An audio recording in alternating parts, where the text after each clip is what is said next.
सोलापूर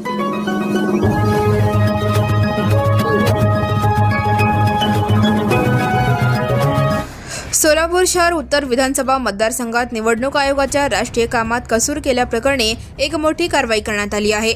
निवडणूक कामात दिरंगाई, कुचराई आणि आदेशांचे उल्लंघन केल्याबद्दल सोलापूर महानगरपालिकेचे लिपिक रविकिरण मधुकर ढाले यांच्या विरुद्ध सदर बाजार पोलीस ठाण्यात गुन्हा दाखल करण्यात आला आहे। भारत निवडणूक आयोगाने संपूर्ण महाराष्ट्र राज्यासाठी विशेष सखोल पुनरीक्षण कार्यक्रम SIR जाहीर केला आहे।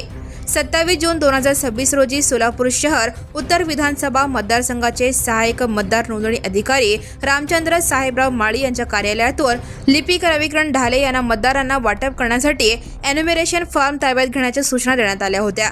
मात्र त्यांनी हे फॉर्म ताब्यात घेतले नाहीत आणि मतदारांना त्याचे वाटपही केले नाही।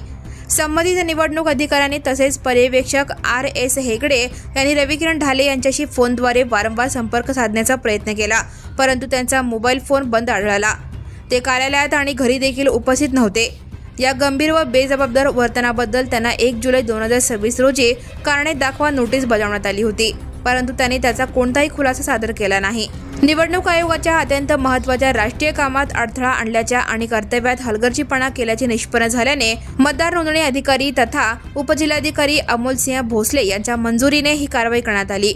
रामचंद्र साहेबराव माळी यांच्या फिर्यादीवरून लोकप्रतिनिधित्व अधिनियम 1951 ची कलम 134 अन्वये रविकिरण ढाले यांच्या विरोधात सदर बाजार पोलीस ठाण्यात सरकारतर्फे गुन्हा नोंदवण्यात आला आहे।